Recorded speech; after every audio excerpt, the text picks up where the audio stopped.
The Major Spoilers podcast covers news, reviews, and of course, spoilers, and goes into details about the topics discussed. So if you haven't read, listened, or watched the items we talk about, you might want to come back later.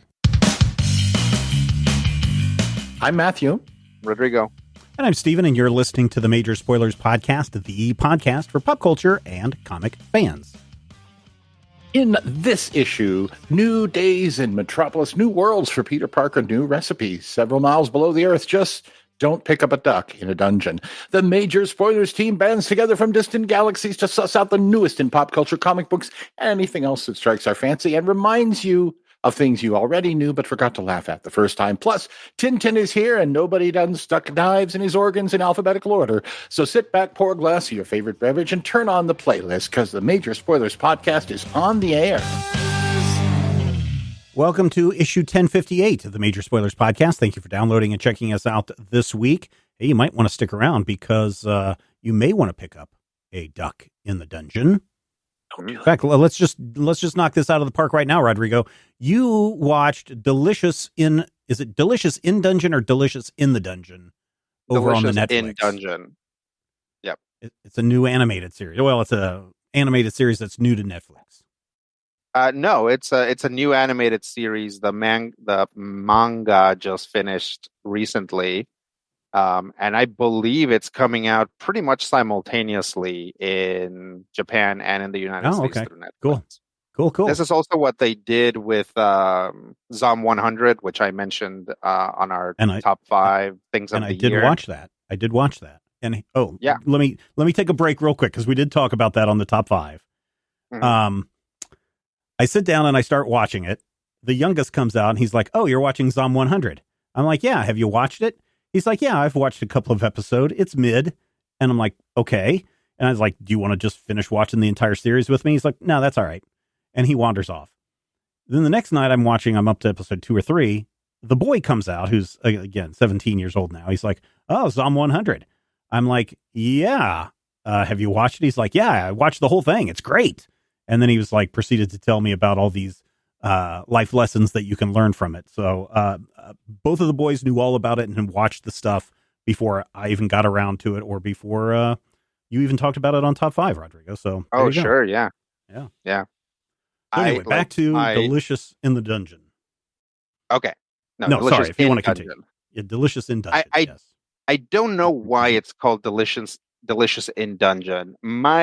Because the comic is called like Dungeon Meshi. And so it's like a lot of the time when you have something like Attack on Titan is like, that is a kind of a nonsensical phrase, but Japanese people came up with it in English. And so that's what they're calling it, right? But Delicious in Dungeon, which is kind of an awkward phrase, was presumably come up with by a translation team. So I don't know. I guess they wanted it to sound kind of have that like translation awkwardness to it. Anyway, Delicious in Dungeon is I've just watched the first episode. That's the only one that's out. It is the story of a bunch of Dungeons and Dragons style adventurers. There are elves and there are halfling type people and there are humans and there are dwarves. And basically there's this big dungeon underneath a town and people go in there and there's treasure and monsters and people get killed and stuff. So really it's a lot more like, say, a Diablo or something like Torchlight, where you have that sort of like central dungeon that you kind of spiral downward in and try to get farther and farther each time. But the sort of central conceit of this is that since the monsters in the dungeon are basically just monstrous animals and plants, a lot of them are edible. And so this group of adventurers that basically got their stuff wrecked and had to teleport out of the dungeon now need to go back into the dungeon to save one of their party who got left behind. But they can't afford it. They lost all their gear and they don't have any money. So in order to survive, they're going to have to eat what they kill on their way into the dungeon. So they are sort of joined by a new character that wasn't originally part of their party, who is who has some experience eating monsters, and a significant amount of the show is the preparation and consumption of monsters made into food. And it is weird. A lot of people talk about the food in anime. Obviously, Studio Ghibli food is something that a lot of people are familiar with, and you look at that, and it's like, this, like, food doesn't look that good in real life, right? I remember watching some scenes in like Madoka Magica where there were like a bunch of like cakes just like on a table, and just being like, wow, that looks really good. And so this is interesting because this is all made up food, but it still has that sort of real world, like, visual texture to it. Like, for example, early on, they kill and eat a giant scorpion, and the way that in which they prepare it is a lot like you would prepare some sort of aquatic arthropod, right? Like a lobster or a crab. So the recipe sort of makes sense to us as well as make internal sense. Yeah. The visuals are really fun. They're very cute. For me, it takes a lot for me to check out something that is like standard medieval fantasy. But this was like cute enough and like interesting enough to actually get my attention. So I'm going to get 3.5 slices of meatloaf on this first episode, but we'll see where it goes from there. Yeah, I also watched this after I saw somebody who I follow on Twitter say, "Oh, I just watched Delicious in Dungeon and it has totally changed my life. Where has this show been my entire life?" And I'm like, well, crap. If this person is raving about Delicious in Dungeon and Rodrigo was raving about Psalm 100, maybe I had to sit down and check out this Delicious in Dungeon. I think this is one of the nights I was watching one of the Lord of the Rings movies, and I had surprisingly an extra 30 minutes before I was headed off to bed. And I was like, man, I'll just check out this thing. I don't know what this show is, Rodrigo.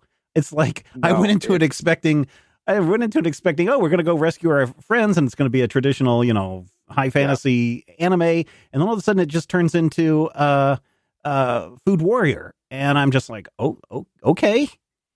Yeah, it's weird. The structure of it is weird. And if you look at the episode titles, and if you look at the manga and you look at the volume and the individual book titles, most of them are named after food, and it's the food that they are going to prepare and eat in that. So it is weird. It's almost like it feels a lot of time like the point of the episode is the food. Yeah. Like, again, the like slaughtering, preparing, and consuming of, monster animals and plants. And like the rest of the story is sort of happening like as bookends to that. Exactly. Yeah. So, yeah, I mean, it's interesting. It's an interesting way to go about it. 3.5 slices of meatloaf I gave it is not low, but it's also not super high, because I feel like, is this premise going to be able to hold my interest as we go forward? So we'll see. Are you going to watch episode 2? Yeah, definitely. Okay, then it's held your interest. And at this point, ladies and gentlemen, we now cut to a 30-minute discussion on what monsters Rodrigo killed to make these delicious meatloafs that he's using in his ratings. First, we must go and find the slime mold and use its innards to create a glass-like noodle, or whatever, that broth or whatever that they make in it. Here's the thing, and I'm so glad to find out after I watched the episode that there's a manga on this. There is a vitriol discussion going on social medias where people are trying to say certain properties are not for girls, or certain properties are only for these groups of peoples and not these groups of peoples. Man, manga and anime got it figured out, right? They're like, oh man, what if we did a manga all about volleyball players? And then it's like a huge success and spins off several other mangas about volleyball or baseball or basketball or, badminton or whatever it is. And then we get stuff about, food, and they're willing to just say manga and anime is for whoever wants it. And if you're into food anime, then we got a cartoon show for you. Come and watch Delicious in Dungeon. And I really appreciate that the culture is to the point where it's like, yeah, it's for everybody. We're not going to gatekeep this stuff. So come and get it, people. And if it works, it works. And if it doesn't, it doesn't. Yeah, I think it's true that the more out there and sort of interesting concept manga and anime is like more universal. Mm-hmm. But Japan is pretty well segregated between boys and girls as far as manga and anime goes. So, I mean, definitely there's some standouts that break that mold and thus like become interesting to both and get, the money from both boys and girls.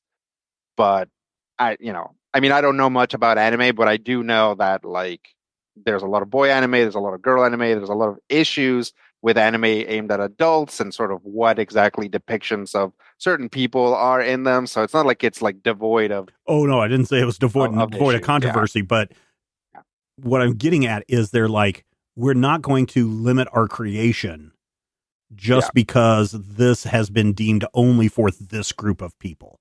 Right. So here in America right now, it's like Star Wars was meant for boys, not for girls. Get out, girls. And there's this whole thing about, no, Star Wars is for everybody. Sure. What are you gatekeepers doing here? Trying to ruin this. And so that's what I feel like when I watch Delicious in Dungeon. It's like somebody said, what if we wrapped this high fantasy tale around cooking food about things we found in the dungeon? And somebody probably said, who's going to buy that? We're like, we don't know, but we're going to make it and the audience will come and find it and they will eat it up, pun intended. And that's kind of what happens here, is that the audience has found it and they're not just saying, oh, this is only for this group of people or that group of people. They're like, we're going to make everything everywhere. And if you want it, come and get it. Yeah. The system that goes from comics to TV shows in Japan is very different. It basically doesn't exist in the United States, right? United States stuff is all about properties. So Marvel is trying to maintain their properties. DC is trying to maintain like the cachet of their properties. Whereas I feel like a lot of stuff in Japan is like, hey, mangaka, are you able to work horrible hours and destroy your hand writing and drawing and anime about whatever weird stuff you can come up with? Yes, okay, we'll print it. And if it makes money, then we'll make an anime out of it. And, it's like what if like the most powerful driving force were like Image Comics, Dark Horse, the ones that are like, okay, weird creators, here's a space for you to do your thing. Yeah. Well, I mean, so Ed Brubaker, we're going to avoid a lot of the newsy stuff. But Ed Brubaker announced yesterday that his criminal series is now, his comic book series has been picked up to be developed for a television series. So Criminal is not your typical comic book fare, quote unquote. It's not capes and tights. It's criminals and bad guys doing bad things. And it's over at Image Comics and it's being turned into a TV show. So yeah, imagine if Image and Dark Horse were the ones that were out there driving a lot of what we're seeing. Instead of just regurgitating the same old. Oh, Matthew. Hi. We haven't heard from you in a while. How about we talk? Ultimate Spider-Man. Huh. Ultimate Spider-Man. Weird. Yeah, we're just talking about regurgitating old stuff. Let's see how this turns out. It's the year 2000, Stephen. Okay. You're 30 and hip and we have no children. And we're all like, oh, yeah, that Ricky Martin. No, that's not true. None of that is true. We were never hip. But here's the deal. Jonathan Hickman, you remember Hickman. He's the one who did I do like Jonathan Hickman. Yeah. Yeah, completely relaunched the X-Men. Before that, did a long run that kind of redefined chunks of Avengers. Jonathan Hickman's newest joint at Marvel is a revamped Marvel Universe. And if you hadn't paid attention, here's the pitch. on an alternate world that is not the same alternate world. The original alternate universe is Earth 1610. 1610 is not the world we are on now. This is a different world, Earth 6160, I think. But 20 years ago, in the year 2000, in the year 2000 or thereabouts, the evil Reed Richards from the first Ultimate Universe went through time and prevented all the heroes of the Marvel Universe from ever having existed. So, the X-Men, your Spider-Mans, your Hulks, all of those guys, they're not around. There is no superhero presence currently in the Marvel Universe. And Tony Stark is blamed for a giant terror attack that killed hundreds of thousands of people. That was actually done by evil Reed Richards, the maker. But it is now the year 2023. And so we pick up with a 36-year-old Peter Parker who was never bitten by a radioactive spider, but knows that something is wrong in his life. Peter is married to Mary Jane. Peter has 2 kids. He's a good dad. She has a business of her own. He's still working at the Daily Bugle. He still gets abuse from his editor. You know, his editor, Ben Parker. Curse that guy. Dirt. No, seriously, he's working for Uncle Ben, and Ben's managing editor, J. Jonah Jameson. And so at the Daily Bugle, we have some really interesting back and forth, some things happening that very clearly define the relationship between these 3 characters, Peter Parker, Uncle Ben, and J. Jonah Jameson. And it makes it clear that you're not dealing with your father's Marvel Universe, or even your grandfather's Marvel Universe, if you're old, like I am. But it is very interesting to see this story in action. The art is by Marco Checchetto, and I know that name from somewhere, but I really love it because we have this bearded 36-year-old Peter wearing his glasses, which I love. This is important. Peter had glasses before he was bitten. All of this stuff is taking place, and it really does feel very much like an actual midlife crisis going on. And I really appreciate that. We do see a couple of other important characters. We see Harry Osborn, who lost his parents in the terror attack. We see Father Matthew Murdoch. He's a nice Catholic priest.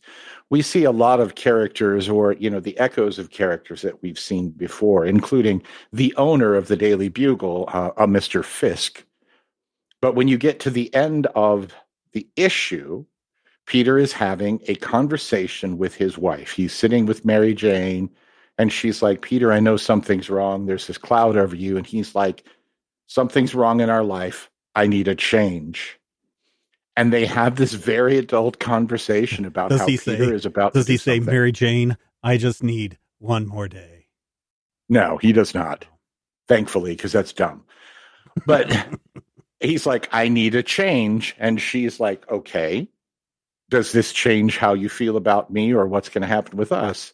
And she's like, okay. And he's, no, nothing will change how I feel about you. She's like, fine, you need to do what you need to do. And then we find out that he got a little box, and the little box has in it a little ball, and the little ball has a message from the future.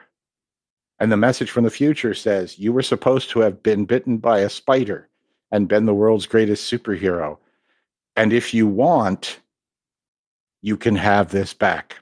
So at the last page of the issue, we have Peter trying to make the decision.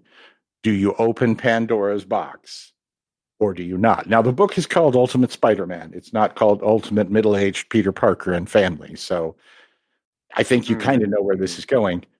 But also, that's not the point of it. The point of it is how you get there. And one thing that I love about Hickman, even if sometimes his high concepts feel like they're a little too high, if you're picking up what I'm putting down, there's always something that feels like an emotional center to it, even if that emotional center turns out to be that your ex-girlfriend is a time-traveling murderer who keeps being reborn and is now on her 10th life, whatever that stuff is. I really like this, and I did not want to like this. And I don't mean that the way that sounds. I did not say I'm going to dislike this new Ultimate Universe because I was not a fan of the old universe.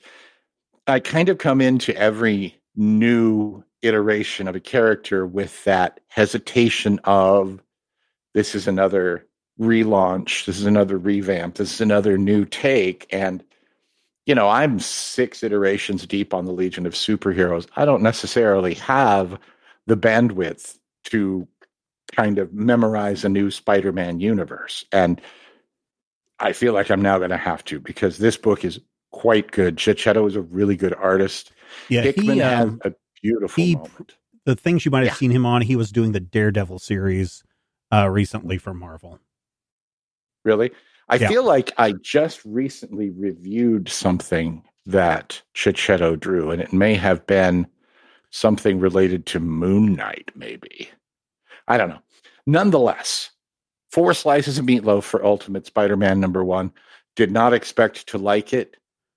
Really liked it, and now I may have to backtrack and see, what the foundations of this Ultimate Universe are. So let me ask whether you, it annoys me. Do you think you need to read Ultimate Invasion and then Ultimate Universe, which are the 2 titles that came out in 2023 that kind of led up to this whole thing? Do you think you need to understand what's going on in those 2 series before you jump into Ultimate Spider-Man #1? I don't think you need to know that to jump into Ultimate Spider-Man. If all you're interested in is, I want to read about this new cool Spider-Man, I think you're good. I think you can just pick this up cold. It gives you all of the information you need to know. Most importantly, it also, again, emotionally grounds this big disastrous moment that we don't necessarily know about. The one thing we do know about it is that it killed May Parker. So that is like the emotional center of the relationship between Peter and Ben 20 years down the line. So whatever we needed to know about that, whatever Tony Stark did, whatever may or may not have happened, here the only thing that matters is that it took away Ben's wife and completely changed what you expect of a Spider-Man story. So I don't feel like you need to. I'm probably gonna, because, So I guess I have so many questions about this, because first of all, it's got the what is it called? The Maker or the Master or whatever Reed Richards was calling him, the Maker. Evil Reed Richards. Yeah, which was from the original Ultimate Universe from the 2000s. But he's gone back and through various world crisis-ending events. I guess we can't say crisis over at Marvel. We had that thing a couple of years ago where both universes were collapsing in on themselves, and that's how Miles Morales ended up here in the 616. Right. That was during Secret Wars, or the Second Wars. Yeah. And so we get to this, and it feels like it is a reboot of the Ultimate Universe line, but it's not the Ultimate Universe because it's not the same. I just wonder if this is the right, calling it the Ultimate Universe or Ultimate Spider-Man, is that the right choice? If it's a completely different thing, if it just has a tangential tie to the Maker and the original Ultimate Universe?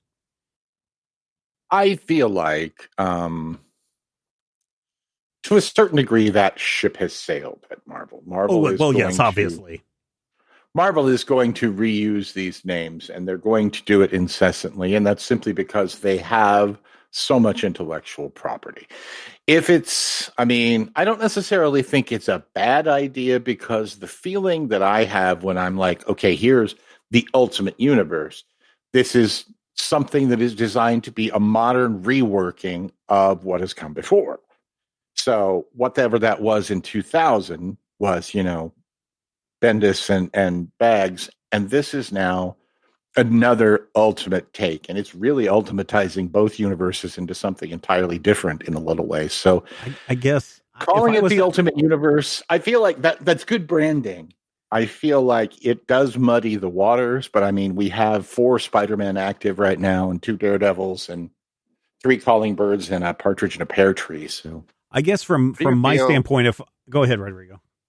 How do you feel about Spider-Man's costume in this? I mean, we've seen that in covers and stuff, even if it hasn't shown up. I mean, it's like wears it at the narrow-eyed very last Spider-Man, panel, right? I think, right? Yeah, he only appears in costume in the very last panel, and it is very dark. I feel like the original Spider-Man costume, honestly, the version that I think is the greatest is that Romita version from about 1967, 68, is one of the perfect costumes in comics. So if you futz with that in any way, I'm always a little bit like, so are you asking? Like are you asking, Rodrigo, because the previous Ultimate Spider-Man had those giant baggly eyes? Yeah, I mean, I looking up Ultimate Spider-Man 2024. Right. He's pretty squinty Spider-Man. So Yeah. there's that, and I don't know what there's one here that really looks like the Scarlet Spider costume. So I don't know if that's like the official costume too, or instead. I can't actually tell. Yeah, I guess it hasn't come out yet. So yeah. Yeah. So my expectation is that the Spider-Man suit goes through a lot of changes, and a lot of those changes, they're just kind of like surface level things so that they can, have a new version to have in the new game. But I also feel like if we could get through that point where it had a glowing green spider on the chest for some reason, I think we can get through this. From what I can see, it looks like the covers for issue 2 and 3 have a very traditional spider costume, but it also feels like they're keeping a 36-year-old married Peter Parker. And so, honestly, as someone who was really happy about the wedding back in 87 and was really mad about, the wedding being retconned, I'm really sort of fine with a grown-up adult married Peter Parker with a beard. So I don't know. We'll have to see how it all comes together. Now, I will say this: if he's wearing the black costume, I'm out.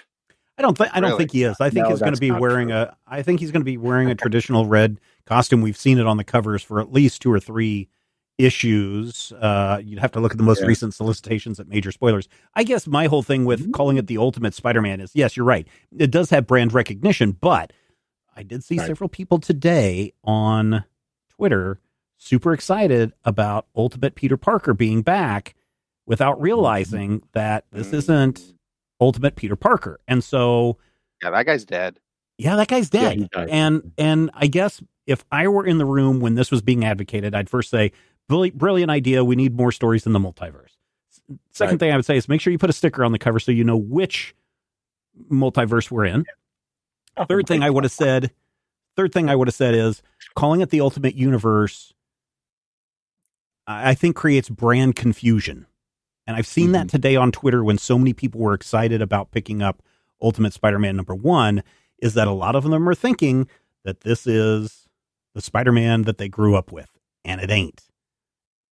Unless it is. You know what? I mean, who knows? You know what Marvel should really do is to get that recognition, but also to set things apart, is they should like just change a letter or like add a letter. Yeah. So they could do like Infinity Warp. Yeah. Or like they did that actually. Oh, they did that. Yeah. See, they're just the Infinity Warps were the ones from where they combined characters. So Spider-Man combined with Moon Knight and became the Arachnite. Well, they can do Civil Warp. There you go. And they can do Cultimate Spider-Man, and it's about Spider-Man starts a cult. Right. They did do one thing. Stage. So one thing that they did do is that Marvel Ultimate, the logo that they had across all the Ultimate stuff, the word Ultimate was in this chrome kind of car emblem design that they had for it, right? So you would see Marvel Ultimate Spider-Man. And so you would see, for 2000, that was probably right on brand for a 2000 logo. The logo that they're using now is the Ultimate is a U, and then in the dip of the U, that's where they're putting the Spider-Man logo, or that's where they're putting the star for the Avengers logo. Okay. I don't know if there have been other Ultimate comics announced, but I'm going to guess that is Black Panther. Yeah, Ultimate Black Panther, but it has the Panther face in the U. Yeah, so I think that's probably the branding that they're going to go with is this red U, which I'm fine with, but I mean, and I'm gonna read this, but I'm going in somewhat confused because it's like, hey, wait a minute. I guess I do need to go, like you, Matthew, go and look at Ultimate Universe and Ultimate Invasion and see if those clear up some things for me.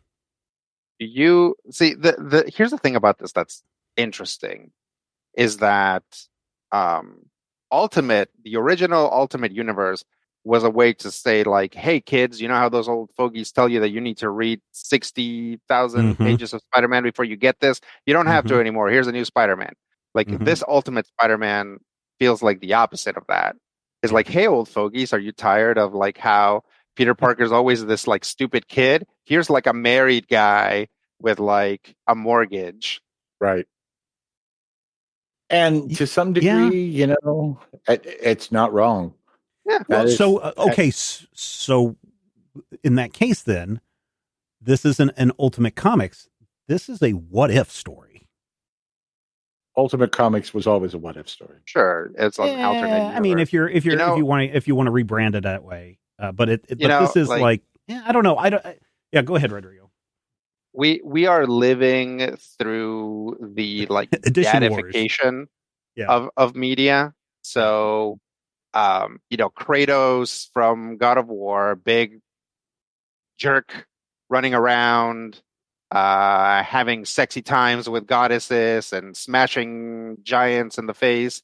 Eventually, like, has a kid, and he's like, well, I guess I only have to smash giants in the face in service of my family or something like that. Spider-Man, right, gets a whole new universe where he gets to be a dad. Doctor Who, like, the Doctor just went through this. They were like, let's have one Doctor who, like, can sit around and, like, talk to, like, his niece, not his actual niece, but, a niece type character. Yeah. And just be like, hey, what's up? I'm the Doctor. I'm tired of traveling around. I've been through a lot. I have a little bit of PTSD. So it's like, it's like it's like we've all lived with these characters and, like, we're tired. And we're like, can you just have these characters slow down a bit and be dads? Yeah, just take a nap. Well, I wonder if Peter Parker from the Into the Spider-Verse didn't play a part in that, right? Sure. Absolutely. I mean, we've seen Peter Parker with a kid before, but Mayday was very much different than the character of Peter Parker and May Parker that we see in the animated movies. And so maybe more people are latching onto, because I know after the Into the Spider-Verse movie came out, a lot of people were like, I kind of dig on Dad Spider-Man. Yeah. Well, Spider-Dad is a valid take, just like any other. But I also feel like the point that Rodrigo makes is a good one, because in a lot of ways, we are in an era where people are trying to embrace the crazy, the deep, the multiverse is not just back, it's bigger than it ever was. And the Marvel Universe now encompasses everything you ever heard of. So if you're like, hey, that weird Spider-Man that nobody's ever heard of from Japan, yes, they have. He's on Earth 11781. So everything is now canon, because everything is a commodity and everything is part of the IP. And so I'm sort of down with there being an Ultimate Spider-Man who is this older character, and then they can still have their young Peter Parker who has to be able to date girls named Carly and whatever he does in the mainstream Marvel universe. But I also feel like 15-year-old Peter who, dates Kitty Pryde and lives in the weird universe from the original Ultimate Universe is just as valid a take. It's just sure. Well, that was a classic what if too, because everybody died screaming. But the other thing that is interesting about the Ultimate Universe, as Rodrigo said, is it was supposed to introduce a new generation of kids to all of these stories, and that's what Bendis tried to do with his compression decompression, is take a lot of the classic Spider-Man tales and put them into the Ultimate Spider-Man, so that the new generation could appreciate those same stories and understand the same beats without it necessarily having to go back through the bin or going back through old trades or whatever to read those stories. I wonder then if this is going to do the same thing, if we're going to get a retread of the classic Spider-Man stories, but instead of a teenage Peter Parker, we're now middle-aged dad Peter Parker doing those exact same stories. What do you think on that, Matthew? Is that what we're going to see, or are we going to see something completely different? I don't know. I like the idea of this being a version of that Parker, and that being this Mary Jane, and this being something that everything that we would have or might have seen in that original Ultimate Universe is still now here, just in a different sort of way. But the Ultimate Universe had a lot of huge missteps that I think you need to avoid. You need to avoid everything they did with Doctor Strange. They need to avoid everything they did with the Black Widow. Most of what happened with the Ultimates, I feel like, needs to be jettisoned, and jettisoned hard. So it really is going to be a question of, to some degree, what works, what still works, and what Hickman is willing to play with. So, I mean, he's willing to go in a lot of directions. I mean, we saw what he did with the whole Krakoa and the Plant People X-Men, where you're just rebirthed into a pod. So yeah, I'm down for this. I forgot that this came. I mean, I knew it came out this week, but I forgot that it was out because I'm down for reading this. So here's something that I think a lot of people might also be down for reading is Action Comics 1061. It's out this week from DC Comics. Jason Aaron and John Timms are the creators of this issue. A new story arc begins, so maybe it's a good jumping on point. This issue features Bizarro. Yeah, everybody's favorite, Bizarro. So this is something that I don't know if this story has ever been done before, but it is something that as soon as the premise popped up, I was like, oh, duh, this makes perfect sense. Why has this not been done before? And maybe it has, and I just haven't read every single Superman tale that's out there. But what's one thing that we know, Rodrigo, that Superman is powerless against? Kryptonite? Okay, that's one. Matthew, what's another thing that Superman is powerless against? Or weak Magic. Against, I guess. Magic, right? So is Bizarro also weak to magic? No. Or is Bizarro, he strong? Bizarro am strong to magic, and if you try to attack Bizarro with magic, it doesn't hurt him. It only makes him stronger and makes him magically powered. And it's like, as far as I know, Matthew, that concept of, well, if Superman is weak to magic, shouldn't Bizarro be strong to magic or be able to wield magic? I don't think that story's ever been done before. So from that standpoint alone, that makes a fantastic twist on this tale. Now, if you know what's going on in the greater DC universe of comics, great. Congratulations. You are a super genius. It says so right there on your business card. Oh, wait, sorry. That movie got shelved.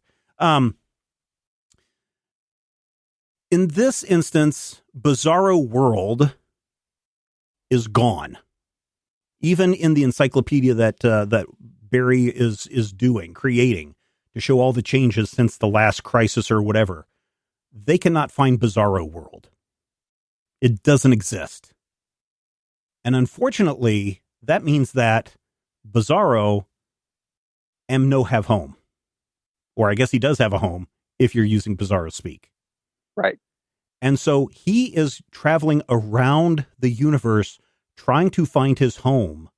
And he is getting happier and happier and happier that he does not have a home with his own Lois and with his own boy Zorro. He am so happy that that world exists. Until he falls onto Gym World, or the universe that contains Gym World. And all the high magicians are like, who is this Bizarro character that's destroying everything? Let's just zap the crap out of him and be done with him. And they do. And Bizarro I am so sad that you are going to live happy ever after. And he doesn't destroy Gym World, but he destroys the magic planet. But in the process, he absorbs all this magic, becomes a little bit more sane, and makes his way to Earth, where Superman is like, hey, Bizarro, you and I are friends, remember? And how we helped Boy Zorro and everything. I hope everything's okay. Maybe we can work this out. Why are you waving your hands? Why are you using these weird symbols? Why are the clouds turning black? And of course, that leads into a giant fight. And of course, Bizarro is now, because he's magic powered, much more powerful than Superman. In fact, with one swat, he whacks Superman from the Earth to Venus in a millisecond. He and Superman have a fight across the solar system that happens in the span of 6 panels, presumably within the span of a couple of minutes. And then Superman figures out, oh, okay, so Bizarro is really sad because he can't find his planet. We can help him out. He's trying to open a portal. That's not a good idea. And Bizarro gets sucked in. End of story. And throughout this entire issue, I'm like, Jason Aaron, I am totally buying what you are selling for this arc. This is brilliant. I feel so much empathy for Bizarro because of the plight that he's going for, where he is literally the last son of Bizarro World, and he can't go back, and he's missing his loved ones, and he's getting angrier and angrier because of what's happened, and he's just trying to lash out and figure out some plan. And then you figure out what his plan is, and that's to turn Earth into Bizarro World. And that's the part where I'm like, well, okay, that has been a retreaded story. And so that's the very last bit that I don't know what's going to go on in this next arc, but the setup was brilliant for this piece, and the art by John Timms is really, really good. I think Jason Aaron, I know he's done some DC stuff before, but I guess I mostly know him from Marvel stuff. And so to see him over here in DC World doing stuff is really refreshing, and it feels like a different take on a story. Again, what would happen if Bizarro was exposed to magic? That's a brilliant take. And I just don't know what the next part of the story is, because we've seen Lois turn into a Bizarro. We've seen Jimmy turn into a Bizarro, or we've seen Bizarro versions of that. And so I feel like, you set me up, and now you've fallen back onto an old kind of trope, and I don't know how that's going to work. But this is definitely a 4.5 slices of meatloaf out of 5 comic book. It was very much enjoyable. I enjoyed this more than I probably should have. And there's one bit that I was really impressed on. And maybe it's because I've also been watching, what's the Godzilla TV show on Apple Plus with Kurt Russell? Monster University, not Monster. Monarch. Yeah. And so in the first episode, the girl goes to Japan to find her dad, or, take care of his belongings. And, there's all these Godzilla alerts. So if Godzilla's in the area, they send off these alerts, and everybody goes to the subway shelters or wherever it is, just like if there was an earthquake or a hurricane or something like that. In Metropolis, they have the exact same thing now, where when Superman is getting into a fight with something big bad, they send out an alert that reads, "Alert, a potentially destructive Superman event has been observed in your area. Take shelter immediately while avoiding upper floors of tall buildings. Be on the lookout for falling debris." And I was like, wow, that one little word bubble in the whole issue. And then is just another one of those things that makes you think, oh, here's somebody that, even though he has been doing stuff for Marvel, really understands maybe some bigger issues and concerns when you're in the world of DC Comics, where you have these mighty gods punching each other through buildings with no disregard for the people on the street. Why do people live in Gotham if there's so much crime? Why do people live in Metropolis if every other day Superman's knocking down a big building because he's fighting Darkseid or somebody? Well, that little alert system explains it all. Why do people live in Japan if Godzilla's going to attack Tokyo all the time? They've got an alert system for that. And maybe we'll see some new revamped version of which one's is Damage Control, the DC one or the Marvel one? Marvel. That's a Marvel one. Okay, so like Pegasus then, right? Something like that. There was what is the equivalent? There's like some DC, yeah. I'm trying to think what the equivalent is in DC. I was going to say Amanda Waller's bit or Checkmate, but those aren't it. Yeah, that's what is the equivalent of that, Matthew? I can't think right off the top of my head of anything that would be directly equivalent. I mean, I'm sure there is, and I'm sure that will be the introduction of Maxwell Lord back into this universe. Or it can be like an early version of the Science Police. Oh, there Science Police. Would Star Labs be that group? Yeah, probably. Yeah, they are. Well, they're like containment, right? I guess that is, kind of what it does. Yeah. I don't know. I'd have to look. Maybe our listeners know. Drop us an email, podcast@majorspoilers.com, or check out our Discord server. You can join the Discord server absolutely free. In fact, we're using our Discord right now to record this episode. And listen, there are so many really awesome people over in our Discord. And one of the things that we do at the start of every year, it runs throughout the year. The more comments you make, the more ranks you receive in our Discord server. It's kind of like when you are leveling up in an RPG game. The more you talk, the more you engage with other people, the higher your rank goes. And at the end of the year, whoever is ranked number 1 gets some special privileges for the year on the Major Spoilers Discord.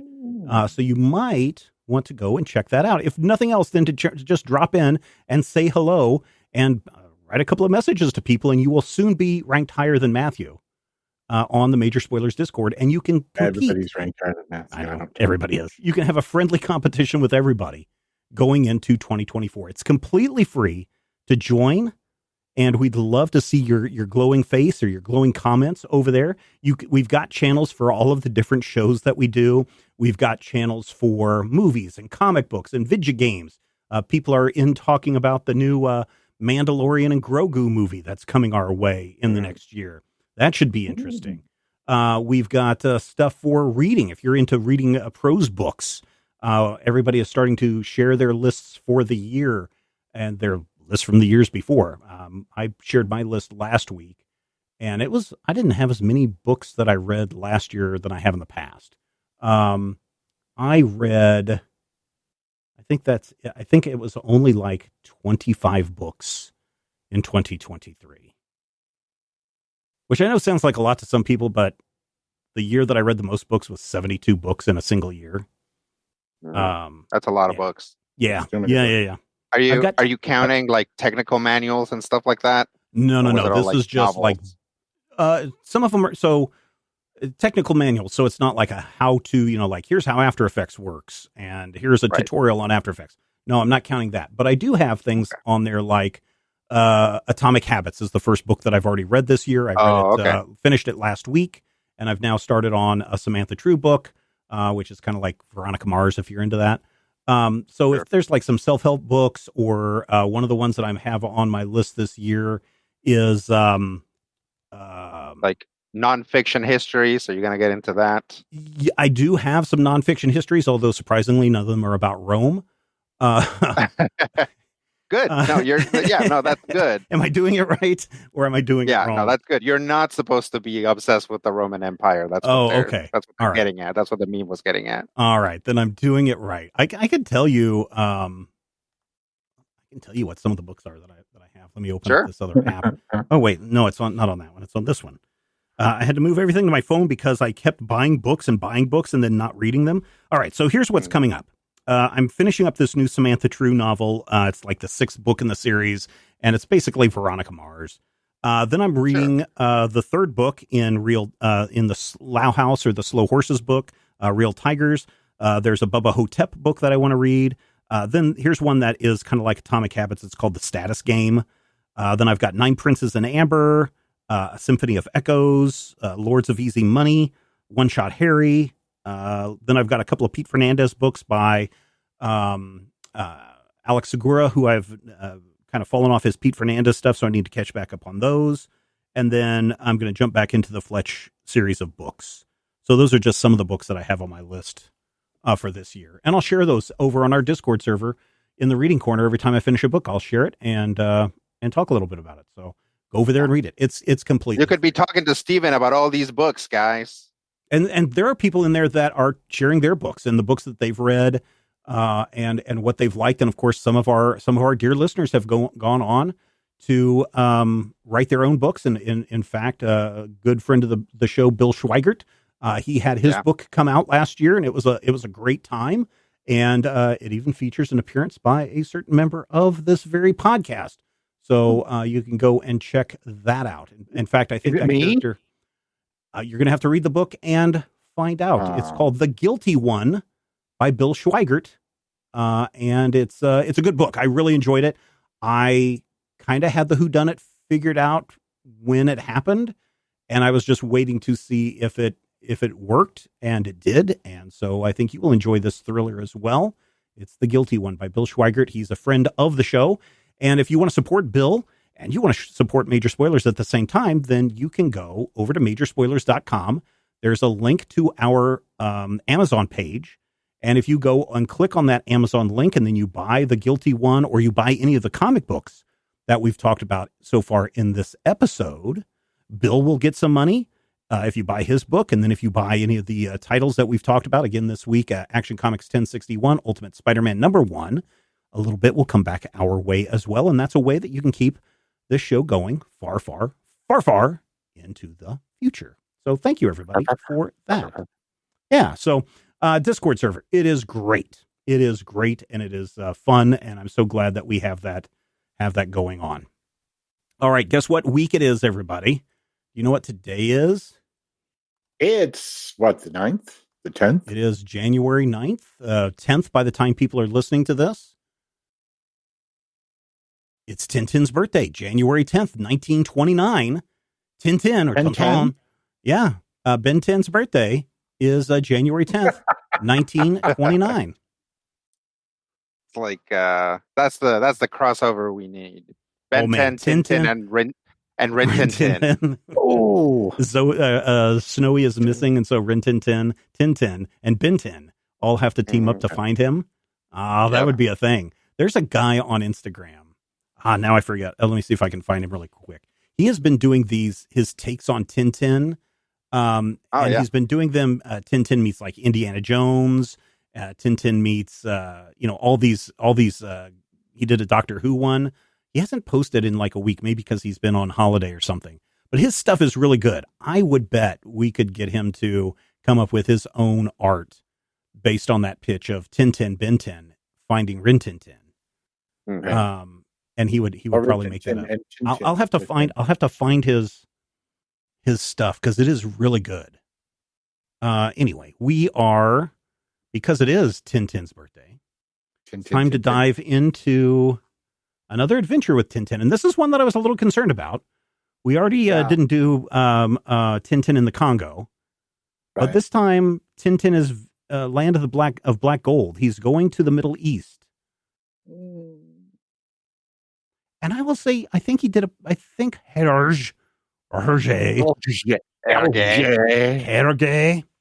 I think he did a pretty good job of avoiding most of the problematic stuff, right? Yes, no? So, Tintin Goes to the Congo is just like, to our modern sensibilities, just so like virulently offensive. Right. That the, mild stereotypes of like, an Arabic Islamic country that has a bit of a civil war kind of going on don't seem nearly as egregious. There's definitely stuff here that is not great, but no, it's not as aggressively racist as, Tintin Goes to the Congo. Yeah. Go ahead, Matthew. It is still a problem, though. Yeah. I mean, there are definitely moments here. The one that I remember is when they're dragging Tintin by the feet, and then they dump him, and someone is screaming something about how desert savages are. No, you got to stop. I think it's actually the dog. Yes, Snowy is calling them various slurs as they leave Tintin for dead in the desert. And I'm like, talk about your white supremacist. Well, look at how Snowy's dressed. Yeah. We made the same joke at the same time. All he's missing is his pointing hat. So here's a couple of things. If Snowy wasn't black sad, he would just fit right in. Here's a couple of things to take into context at the time this issue is going on. This is leading us into the occupation of Belgium and France, the invasion by the Germans in World War II. And so there's a lot of talk. Of course, this came out, what does this say, 1950. So I wonder what they're talking about when they're talking about, let's see. Yeah, the powers going to war or whatever. Yeah. Okay, yeah, it was serialized from September 1939 until the invasion of Belgium in May 1940. And so there is a lot of scary war talk going on in this book. Like, hey, we may be invaded at any time, and our country could be invaded. And how's that going to deal with the oil that we need to fight back against these horrible Nazis? And then, if you know what's going on in the Middle East, with British occupation, especially in Egypt. There's this kind of weird split between the British saying, hey, we're going to turn Egypt back over to the prince. But then at the same time, oh, these terrible Nazis are doing things, so we might as well stick around and quote unquote help you out. And so there's that going on. And then if you've seen Lawrence of Arabia, where Lawrence is traveling to specifically this area of Saudi Arabia, and well, this is a fictionalized country that he's going to, I'm pretty sure, in this volume. Lawrence is going to unite the tribes, the wandering Arab tribes, to help fight against the upcoming menace, and also to secure oil rights, et cetera, et cetera, et cetera. Sure. So there's a lot of that historical stuff that when you know those things, it kind of makes some of the actions and some of the intrigue going on in this story a little bit more interesting, I think. Or maybe not. I don't know what you guys think about this. It definitely does color it. And, it's one of those things that we talk about all the time in one of our other podcasts, the Legion Clubhouse, when we're looking at, books from the 70s that are meant to be in the far future, but somehow end up feeling more retrograde than ever. I just feel like, boy, I don't know. Yes, I mean, this does take place in a made-up country, but it was obviously not a made-up country so much as just like they filed off the serial numbers and called it the Republic of Hashem. Yeah. And I'm just like, I don't know. And I feel like the original version said Palestine. And so when you go back and you look at this with that in mind, you do have to kind of look at yourself and go, boy. Oh, yeah. Any comic or any work that is coming out in the 1940s from Europe about the Middle East is going to be a bizarro world version of what actually went down, right? But I feel they try to keep that stuff very much at the surface level. Obviously, who's behind it, who's the real bad guy here is, of course, a Nazi, right? Is like this German guy who is like instigating all of these things. He kidnapped the Sheikh's son, and he basically tries to kill Tintin on sight anytime he sees them. And that's kind of what it ends up boiling down to, right? They don't get into politics or even culture too much. There's I feel like the thing that they get really into is how just brutally spoiled the prince is. And you could tell that story in Belgium, right? He's spoiled, preteen royal, doesn't understand what level of danger he's in. You could write that anywhere. And I feel like that ends up, as the action unfolds and we finally get away from, what is it like? Oh God, what's their name? Oh, Thompson and Thompson's antics, and actually get into the meat of the story. I feel like that tends to be the crux. Is Tintin's chasing after a Nazi. Yes, he has Arab henchmen, but also he's doing it sort of on behalf of the local Arab powers anyway, who also has there's Arabic people on both sides. It's not like Europeans versus Arabs. It's not like it's like very. I guess in a sense it is correct in that all of the stuff that's going on is Europe projecting its own problems onto other places. It's a very egalitarian racism. Yeah. And obviously we're not saying both sidisms in this case, but it does feel like Tintin has been thrown in the middle of a conflict he doesn't need to be in, and that's where we're seeing a lot of this stuff. And as you mentioned, Matthew, this volume has gone through many revisions over the years to remove a lot of those allegories or distinct call-outs to certain things to tone it down a little bit. But I think, knowing what little I know about this area of the world during this time period makes it feel like, hey, we're trying to portray this and Tintin's right in the middle of it. And that's how it is. And maybe that's not the case or what was intended or whatever, but that's kind of how I read it in this case. To some degree, that does, smack of a little bit of the, the white savior thing, where Tintin is in the middle of this. He doesn't necessarily need to be, and he's trying to help these people. There's the sequence that threw me is the point where we see the little fighter plane fly over and drop down leaflets to try and demoralize the Sheik's people. And he's like, ha ha, they don't realize none of my men can read, ha ha. Yeah. And I'm just like, oof. And then we get to the end when the battle starts. There are several characters wearing the keffeyehs, and one of them is drawn pitch black. Oh, yeah. Content warning. There is a black person in this, just and like with Asterisk. Yeah. Yeah. Just a big. But even, taking that into account, it's an 80-year-old story. And I feel like the bones of it are good. I feel like the basis of this story, Tintin gets thrown into something he doesn't understand. There's a spoiled prince. There's all of these things that are happening. I like the concepts. I really like every single drawing of a car. Yeah, they're really cool. Yeah. Yeah, Erge can draw the hell out of a car. There's one where I'm just like, is that a 53 Mercury? Holy moly. But not 1939 it wouldn't be. Ah, sure it is. But you do get to a point where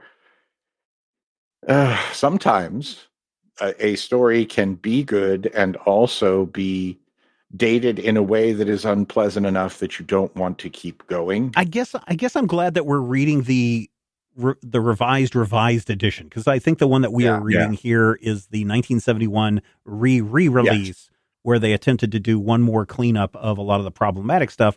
But again, it's still 1971. I bet you they changed everything Haddock says. Like they just changed all of Captain Haddock's dialogue, just completely thrown out. If I understand correctly, most of what was between page 6 and page 20 is new material from the 1939 version. And I was wanting to see if I could dig them up, and I can't for the life of me find the originals. They're probably in Life magazine somewhere. So here's the thing that happens in this book. Very close to the end, Thompson and Thompson come into contact with a fantastic mutagen agent that is kind of what the Nazi is trying to transport out of the area. And they it turns them different colors, and they grow huge green beards, and bubbles start coming out of their mouths and stuff. And I always as a kid, I would come across Tintin comics, but very often I would look through and I'd be like, there's nothing fantastical about this, right? It's when you're a kid and you have the pick of old barbershop comics that you find around the place, and there's Tintin or Turok or classics illustrated Greek mythology, or Condorito, where at least one person goes plop on the floor every at the end of every panel. Then you're not gonna go for Tintin. But I feel like if I had opened this and seen those weird guys, I would have been I want to find out what happens to these weird guys. But it's such a brief moment. Mm-hmm. It's just kind of nothing. It could have actually just not happened. It's just a continuation of the slapstick that Thompson and Thompson get off to. Yeah. I guess I'm glad Thompson and Thompson are here for that comedy relief, but man, I just got really tired of them really quick in this issue. This book in particular is very Thompson and Thompson heavy at the beginning. We are basically following them. And there's a moment where Tintin talks to I don't know if he is a sheikh, but he talks to him and he's like, listen, 2 of my friends are going to come here. Please treat them as guests, treat them lavishly, and absolutely do not let them leave your palace. Right. And I think he's referring to Thompson and Thompson. And I'm like, bless you, Tintin. Please, if we do not see Thompson and Thompson again, like I will be happy. Like even Snowy, I felt got off to like more hijinks than usual. Mm-hmm. Yeah, but even Snowy disappears for like a large portion of the issue. Yeah, which is good. I don't like Snowy either. I know Snowy is a dog, but Snowy as a talking dog. No, Snowy as a talking dog makes no sense in the grand scheme of this. Does everybody understand what Sony's? No, they can't understand. It's what just about Tintin? He does Tintin understand what Snowy says? Okay, so Brian and Stewie can talk to each other, but that's because... Oh, no, do not get into that. Okay. Well, let's look. Stewie has a weird-shaped head with some little bit of hair. Tintin has a weird-shaped head with little hair. Brian's a white dog. Brian is a white dog. Snowy is a white dog. Yeah. Both shows Brian's say some... racist. Yeah, I was going to say both Tintin and Family Guy deal with you're topics and try to make light of certain cultures and groups of people. You're right, Matthew. Both Stewie and Tintin have come in contact with at least one death ray. That's true. They've also both fought Hitler. If you look at Captain Haddock and you compare Captain Haddock to, like, I don't know who's he. Let's say Joe. Yeah, Joe. Probably the closest thing would be Joe. Yeah, definitely Joe. And of course, the Thompson twins are clearly Bruce and his fiance Jeffrey. Oh no! You know, this is getting back to this. Fit. Yeah, getting back to this. Here's three things that I did not care for in this book. Obviously, I've already mentioned the Thompson and Thompson.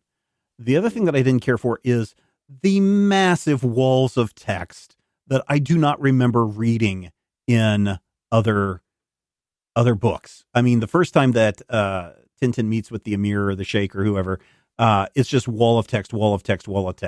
And then the whole second half of the issue, anytime people are having conversations, it's just like, you might have blocked it out because I do feel like Tintin does get very wordy sometimes. Okay, because this is past. Maybe I am, and it may be only because, and this is the other thing, maybe one of the things that I liked about this book that I haven't liked in the previous issues. Like Asterix, when Tintin goes somewhere, there's a lot of time spent in the book that we read last year, where it was South America. I forget what the name of it was. So much of it was, hey, let's look around this country and look at all the quirky things that this country has. This one didn't spend a whole lot of time doing that because it was trying to go for the adventure. And so I kind of like that we're not just like, hey, let's look at the culture and make fun of it or whatever. But the wall of text, just especially in the last 3 or 4 pages, just really turned me off on this book. Yeah, I feel like Tintin is in a lot of ways sort of a companion or predecessor to things like James Bond and stuff like that. And it's like when you have scenes in which like James Bond and Q are like talking about what's actually going on, I don't know about you guys, but like my eyes glaze over. Like, I get that. It's like, it's not, and then, you know, James Bond is all of a sudden he's in Cairo and all of a sudden he's in Saskatchewan. And, you know, exotic places like that. Mississippi. Yeah, exactly. AMC Pacer. Exactly. So it's like, and Tintin does plenty of that. Cool cars, exotic locales. And as soon as anybody starts talking, I check out completely. The art, I still, even though there's some problematic representations of different skin colors, I do like this art style. There's something about it that's simple and plain and easily recognizable. And I like it. I agree. I feel like, you know, and I did mention the cars, but also just the storytelling, the landscapes and the settings and all of the scenes really feel very grounded. It feels like we're watching an old school, not necessarily a movie, but definitely something like a television program where we have these settings and they're, you know, we're moving from place to place. And here now we're in the desert, so we're going to show this cool desert scape. Thompson and Thompson are going to be driving their little Jeep across, and you know, the ongoing thing with the mirages was annoying and stupid, but also really pretty. Yeah, it was. And all I could think of, and again, they were probably happening. Well, Popeye was probably about 20 years earlier, but just watching so many Popeye cartoons where the Mirage gimmick was done 50 million times had me flashing back to that, and I didn't think the Popeye stuff it went on too long there, and I think it went on too long here too. It was the era, like quicksand, mirages. Yeah. Like you thought, like if you were growing up consuming old media, you would think that you were constantly going to be hanging off of cliffs, sinking into quicksand, and being tricked by mirages that looked like an entire city and all of its inhabitants fully animated until you got up close and it was just sand, right? Yeah. Yep. So, Rodrigo, what are your final thoughts on Tintin and the Land of the Black Gold, Texas Tea? Yeah. So, Tintin in general doesn't do much for me. There was a lot of stuff here art-wise that I really liked, and that's what I've chosen to focus on because the story wasn't super interesting. It was like not very interesting at best and out and out racist at worst. So art-wise, there's a lot of cool stuff here that I like. Like Matthew said, the cars are cool. I like when Thompson and Thompson become horrifying mutants, even if it's just for like a few panels. As well as lots of other stuff. Like the character design, again, except for like the very racist stuff, is good. Like at this point, like, I don't know, 20 books in, Hergé has Tintin and his friends down and is able to render this world in like magnificent detail, right? So it looks really good. Like Tintin books, especially at this point, start looking really, really good. But if I'm reading this and you're like, hey, Rodrigo, I found an old issue of Turok, I'd be like, okay, get away from Tintin. Yeah. We only do this because, one thing, it is one of those things that we can do every year on an annual basis and talk about Tintin and see. Tintin. And well, yes, which we soon will be, in about 14 years. I don't remember how many volumes there are of Tintin, but I feel like there's 14 more volumes. So we're going to do that every year because, number one, it is an annual thing, just like we do with Asterix, just like we do with some of the other events that we do on the show.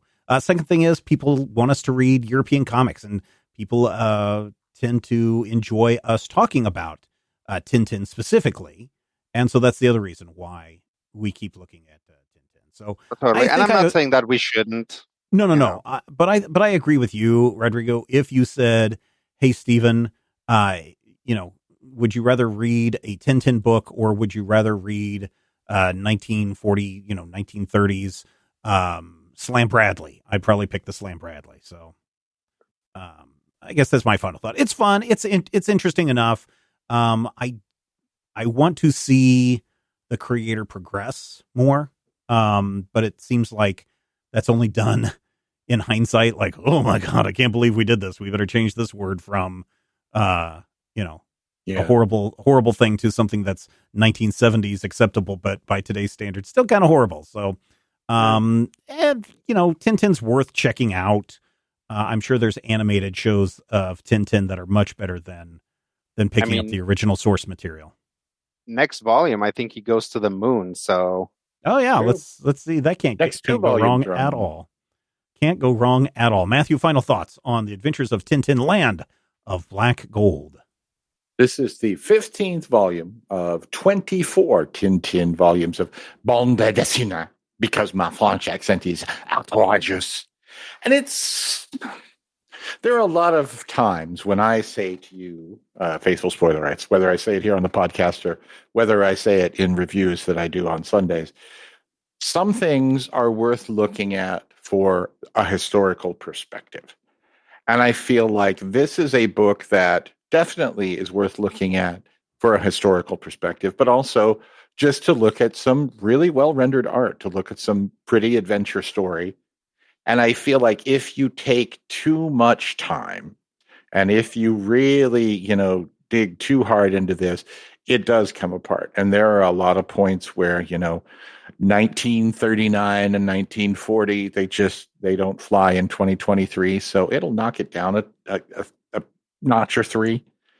But I think it's worth looking at. I remember Tintin relatively fondly from when I was a kid. I don't remember what magazine it was in, but I would see a little strip and try to follow it. And wasn't it like Family? What's that one that you read in the doctor's office? I don't even know. It may have been like Boy's Life or what's the one that has Reader's Gallant and Goofus? Digest. Oh, Highlights? Yeah, wasn't it in I've Highlights? never read an issue of Highlights in my life. Okay. I don't know what it was in. It wasn't Reader's Digest because it wasn't a digest-sized magazine, but it was something like that. It was Life or Look or I don't know, Fram or Grit. Tide or Grit. It might have been Grit.